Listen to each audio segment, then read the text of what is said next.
Hi, welcome back. This is part 9 of handling O-scale track. We're getting ready to come into the final stretch here of laying our number 8 turnout. About to begin working down at our points here. Just to quickly recap, as you saw in the other segments of the video, everything is done and spiked up to this point where my points begin. In this video, I'm going to be utilizing a lot of detail parts, such as rail braces, gauge plates, throw rods, back rod, and so forth. I'll show you what all that is and get into that in a little while here. What I went and did ahead of time was I installed these gauge plates. Okay, these are a cast material, and actually it just escapes me at the minute if it's a brass, I believe. So to that end, what we had to do here is, since the metal is contacting our rails, okay, is in between these two, I had to put in something to insulate them from one another, okay, so we can avoid having a dead short. All right, I'm going to zoom in a little bit here so you can get a little bit of a better look. What I like to do to insulate those is I use like a scrap piece of a tie plate, a piece of plastic like this. I like to use something that's got a little bit of depth to it. You could just put in a couple of layers of paper in there if you wanted to and glue them. I don't care to do that on these gauge plates because once it's all painted up and weathered, you're not going to see that in there. And like I said, it's going to provide that adequate insulation there to keep both of these separate electrically so we don't have any shorts. I'm going to whiten back out now. The next thing that, like I said, we're going to be doing here is I'm going to be incorporating a lot of details into here, such as our rail braces and our throw rod and back rod and so forth. You'll come to see what that is and what those are in just a little while. One of the first things I'm going to be using are these rail braces right here. Again, these are cast brass from Right Away Industries. What these do when they're in place on the turnout is they support the rail. They do just what the name says. They brace the rail from the lateral forces when you have trains rolling through these points, okay, and it's putting that pressure on these rails, okay. It's going to help hold them in place and help add additional support to that rail. You'll see these on mainline turnouts and going into sidings and some things of that nature. With this product, what I did, as again, it's a cast product, there's always going to be a little bit of flash left over from the casting process and so forth. So I come along with, I use my Dremel and I clean that all up ahead of time, save a little bit of time in the video here. They do have holes in them so that you can spike these down, or if you want to just glue them down, you can do that as well. It's entirely up to you what you want to do. But that said, also, if you notice in here, on the right in here, this is the portion here that's going to rest on the side of our rail, and I don't know how well this is showing up, but right in here I actually had to take my Dremel and put a little bit of a relief cut in there so it will actually sit up flush to the side of the rail. If I didn't do that, I found that it'll stand off a little bit from the edge of the rail and it just doesn't look quite right. What I'm going to do at this point is I'm going to go ahead and begin inserting these out of my ties.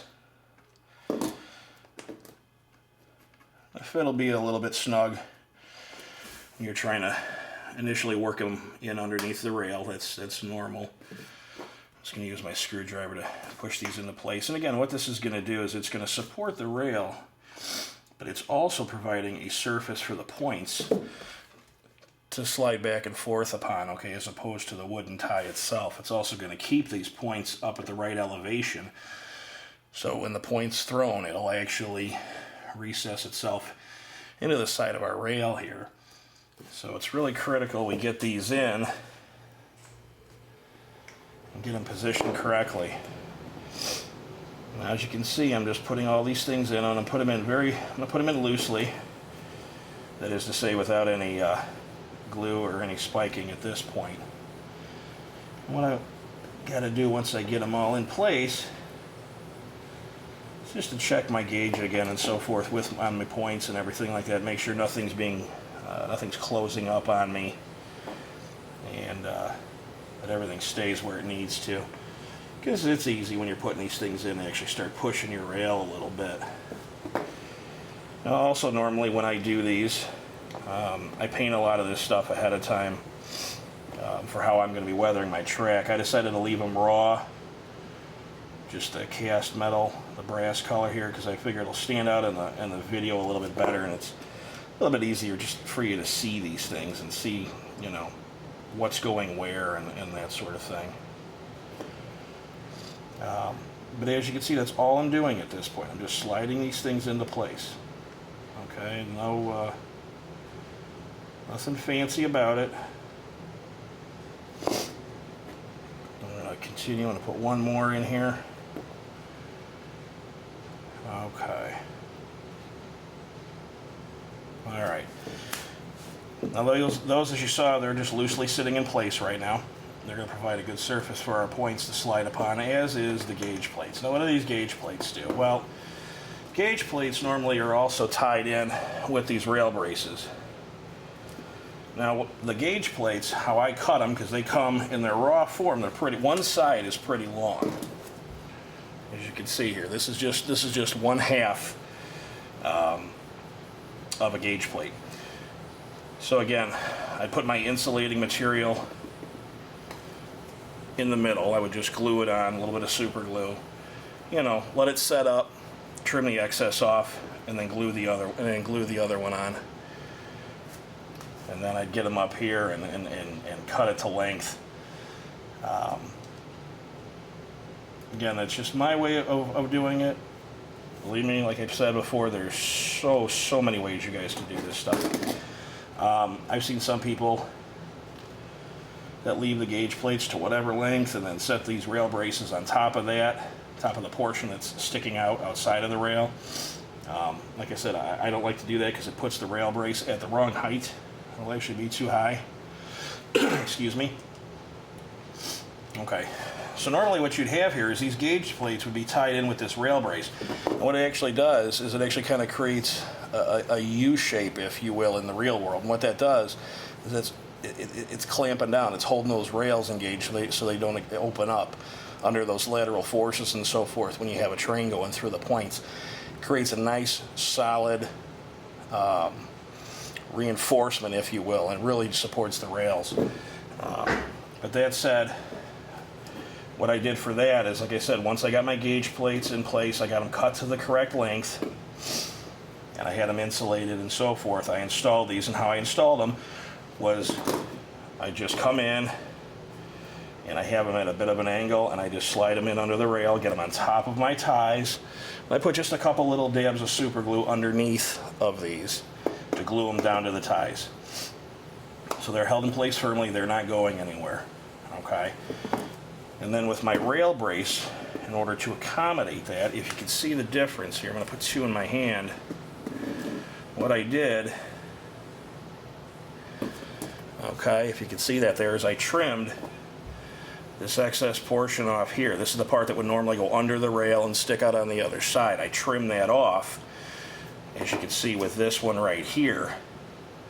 And what that does is that allows me, as you saw a few moments ago, when I push this up, it allows it to meet up right up next to the rail without striking the portion of the gauge plate that's already underneath this rail. And it allows it to get right up to the rail and make that nice close contact. Holds everything very solid, holds it real well. And the thing is, with our layouts, guys, obviously, we're going for the look here. This isn't so much for strength or anything. These are detail components, and to add a little bit of that visual pop to these things I was telling you about. Okay, when we start doing the throw bar and the back bar and all that stuff, spacing our points, you'll see how a lot of that comes into play as well. What I can do here is I could go ahead and spike these down at this point if I want to hold them in place, or I could glue them. On some of my turnouts, I spiked them, and on a few of them, I've glued them. The reason for that was I found that the spike heads, the spikes that I'm using, the heads are they're just too big. They're just overly large. They don't look right. It bothers me personally, so I'm not spiking these. This turnout's right up in front, right off the aisle. I'm going to go ahead and I'm just going to put a tiny bit of glue underneath them and reinsert it very quickly. and that's going to hold things in. Maybe later on I'll change my mind and I'll come back and insert the spikes through these holes as you see here, okay, as well as on the inside, okay, but like I said, at this point, I'm not going to.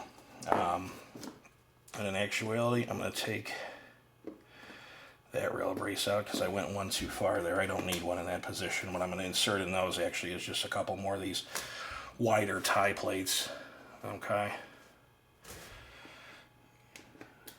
Anyway, again, the rail braces, like I said, I got them from Right Away.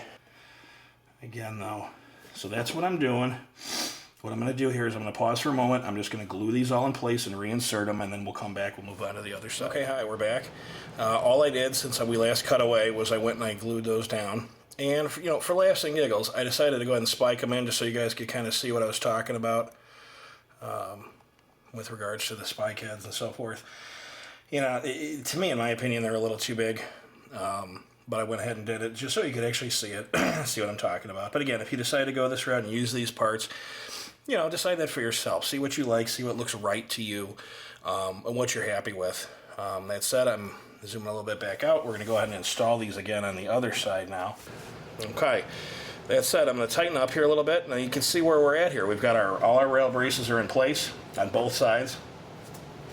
I've glued and spiked them down. Got a couple more spikes to add here, but actually I got to drill these out. I forgot to earlier. But again, our rail braces are all in. Our gauge plates are in. They are insulated, again, with a piece of plastic between the two halves before I glue them together. It's very important here, guys. Don't forget to do that, okay? You don't want to create that dead short right there by having metal on metal, okay? Because that's exactly what you'll end up having.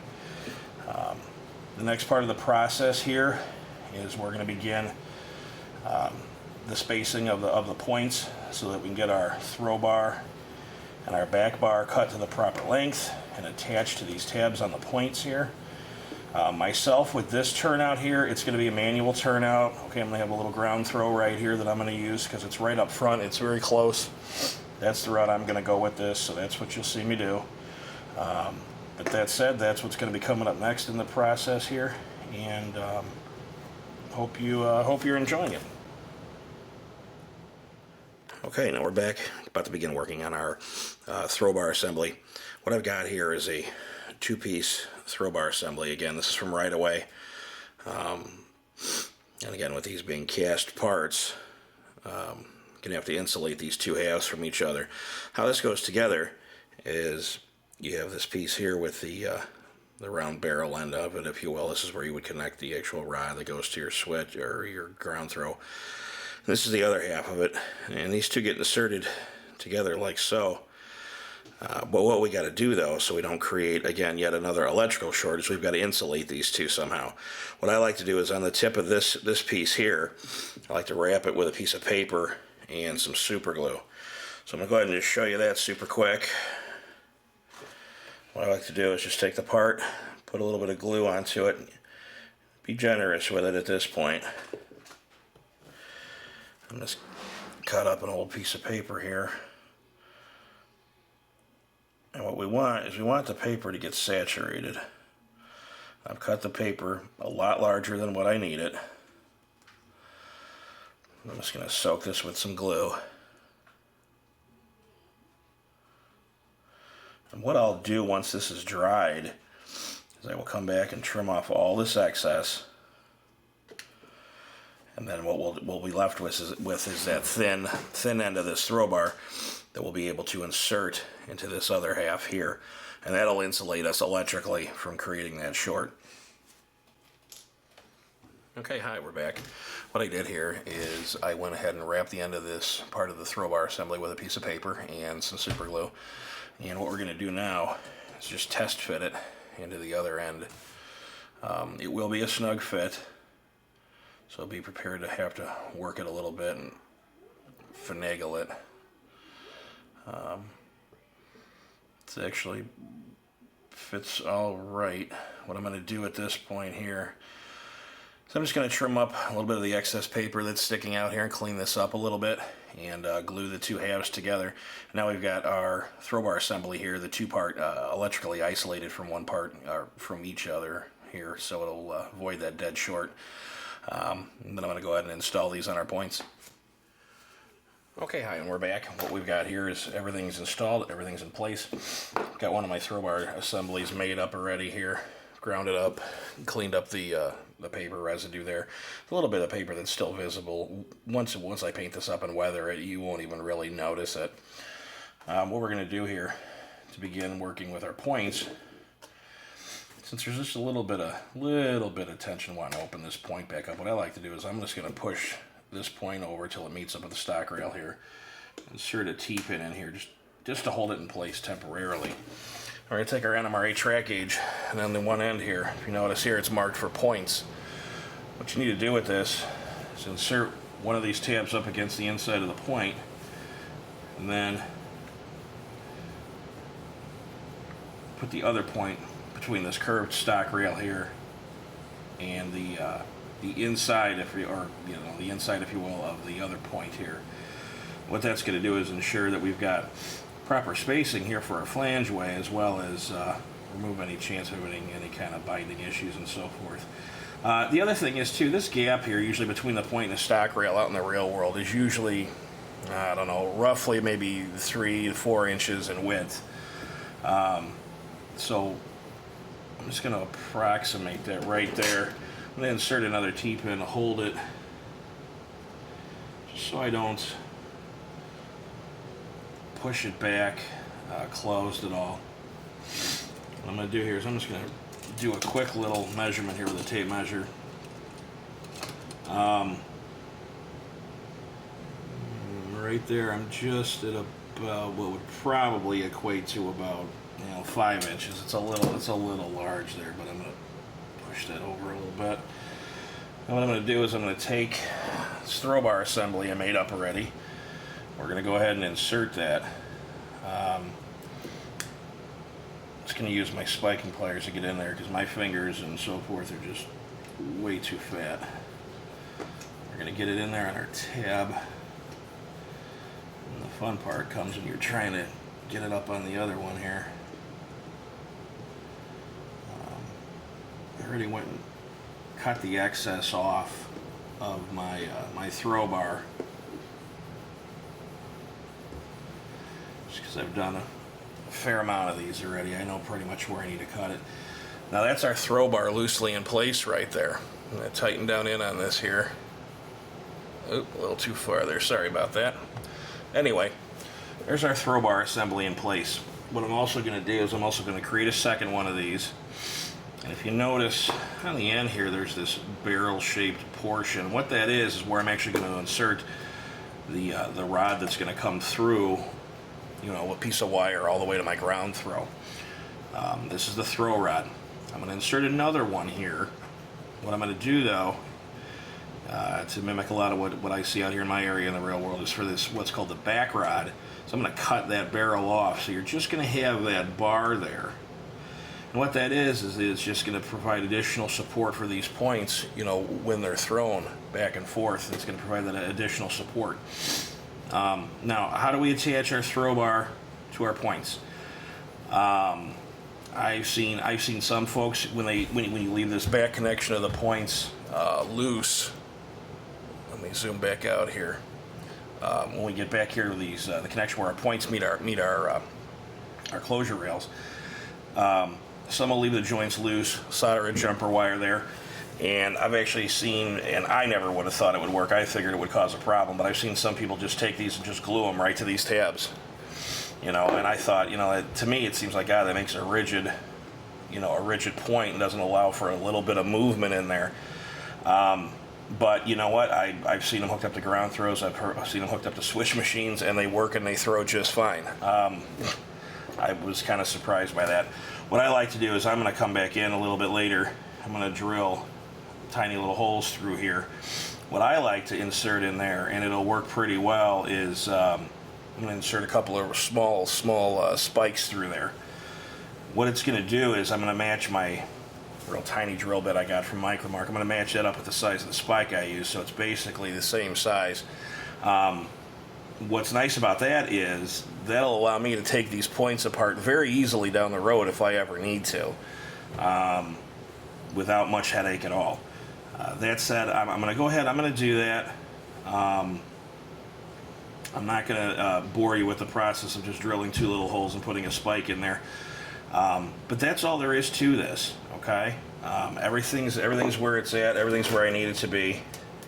I've got my throw bar in place temporarily now. I'm just going to check things again here with my gauge using the end for the points. I'm right on there. Okay, everything looks good. Everything's nice where I want it to be.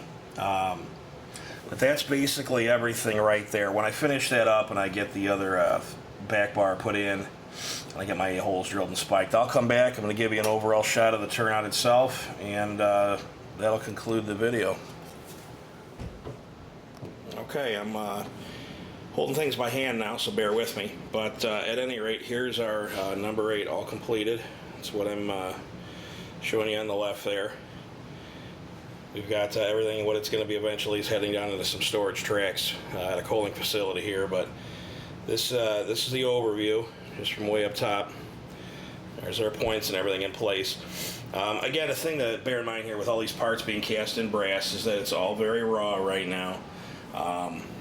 So that said, though, that's everything we got in place there. And again, I'm just going to come down slowly. You can see I got my joint bars glued on, tie plates installed. One thing I had done in an earlier video was I actually did position these guardrails too far forward. So what I've done is I've actually relocated these back to a proper location. And I just had a bit of a brain freeze on that and didn't do it properly. Just goes to show, though, mistakes happen, and if you got to take something up and redo it, don't be afraid to. You know, pull it out, redo it, and get it to where you need it to be. But that said, that's everything. It's our number 8. Just going to show you, looking a little bit down the opposite direction here. This is everything that we have worked on here. Hope you've enjoyed everything. Again, that's everything we've got here. It's all completed. And again, it's been fun. I've enjoyed doing this. So thanks for watching. Hope you've enjoyed it. Hope you've learned something. A little bit later on, I might put a video together how I just weather these things up a little bit and everything, and you can see how it looks from its raw form now to being all weathered up. So that's it. Thanks for watching, and stay tuned for more.